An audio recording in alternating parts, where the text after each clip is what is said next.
My name is John Parker Hammond. I was born on March 14th, 1928. What follows is a record of certain events in which I took part between the years 1980 and 1997 on an island I will call Site B. Site B was not to be a theme park, but a research station. This was where we did the real work. By 1989, International Genetic Technologies had succeeded in their design to genetically recreate the dinosaurs.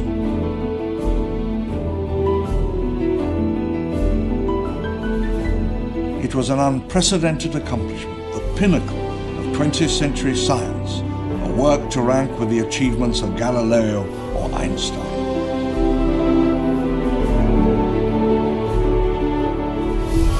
But it was not all so easy or so simple as it appeared. One seldom hears the true history of such events. What happened at the place where the world changed? How it began? What were the reasons? What was the cost?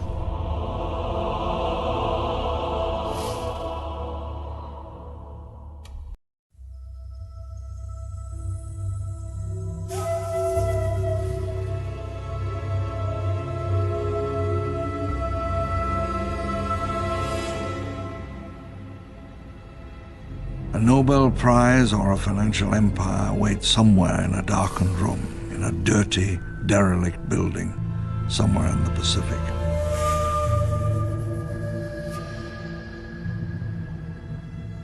It was the flowering of an ambition born 50 years ago. 50 years' struggle come to this.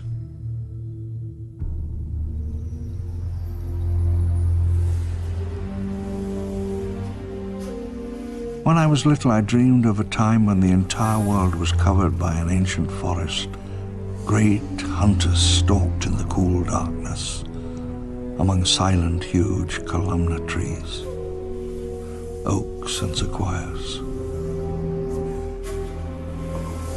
I left home at 15 with a rather romantic idea of seeking my fortune. I remember the train ride south in my best clothes, eating an apple, the entire world before me. An idea brought me awake one morning in New York. I almost didn't write it down.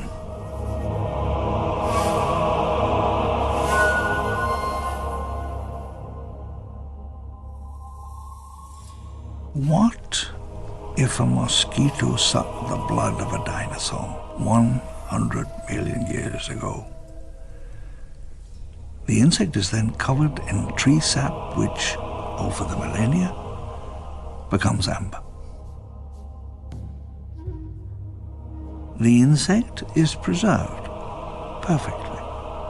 But you see, and here's the clever part, wouldn't the dinosaur blood be preserved as well?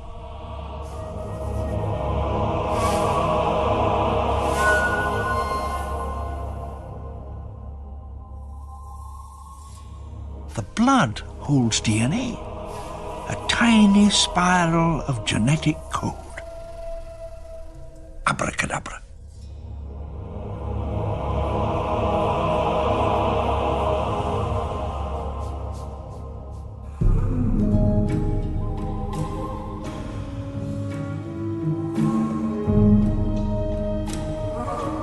Sunlight angled down through the dusty air in Norman's office, and I leaned against a solid oak table as I outlined my plans for international genetic technologies.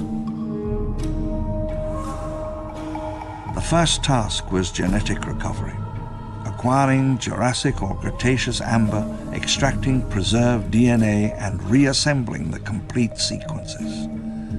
Bringing it up the well, we called it. I spared no expense, permitted no failures.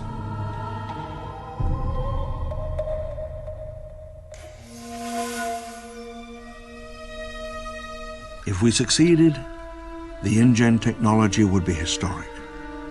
We were planning to conquer time's power over life, its power to extinguish and erase. It would change all our lives as profoundly, as irrevocably as the atomic bomb.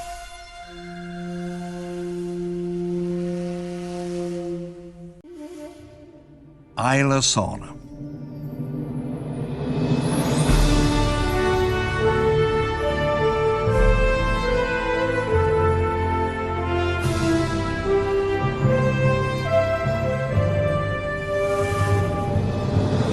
Costa Rica lay to the east, a quiet neighbor, to the west, open water, and the shipping lanes of the Pacific.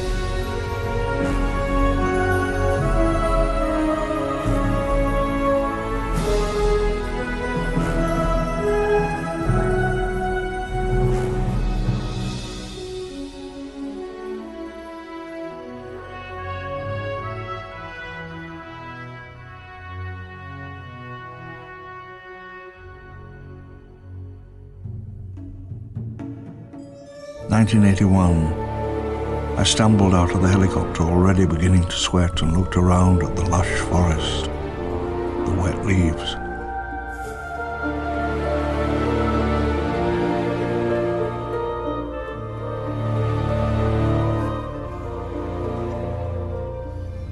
A forest this wild, this unknown, has not been seen by any human since the great hunters of the early Pliocene.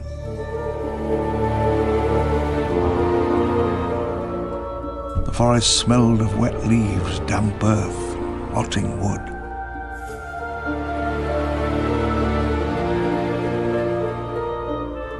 The sky at noon was like nothing in Europe.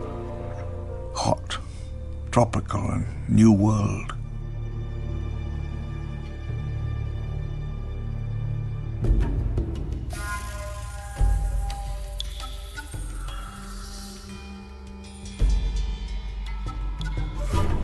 Cameras and seismic instruments in yellow crates. They set them in the dust as the helicopter rose.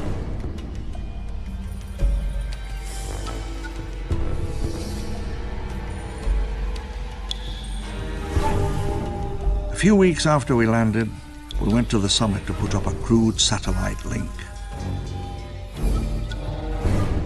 We went by helicopter. Young technicians scrambled to set up the dish as the wind howled. High-speed uplink. State of the art.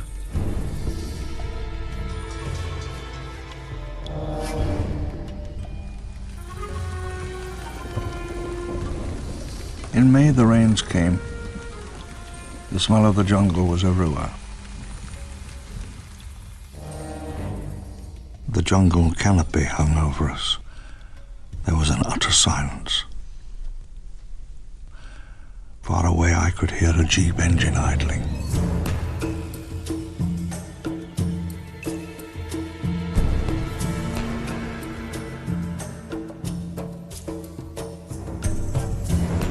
InGen standard safari vehicle, state of the art.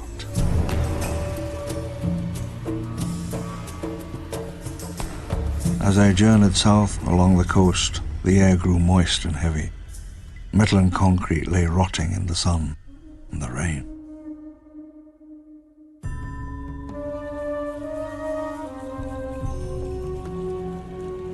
A failed coffee plantation of the 1860s.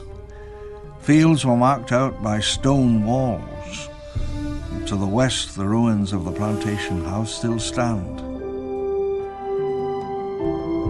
We took a short cut south to reach the site, west along the stream until a tall tree shows itself with a cluster of boulders at its base.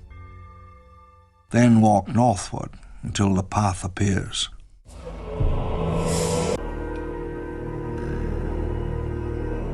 On the plain, the heat was extraordinary, like a solid wall. I stepped out of the jeep and stretched my legs. The two guards attended to the wheel, and just for an instant I stood alone, unprotected in the Jurassic wilderness.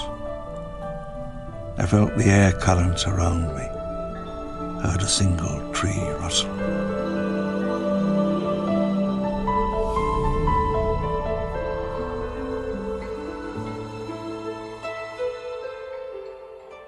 I stood on the lip of the cliff, the wind blowing my hair. It might have been a morning in the early Jurassic.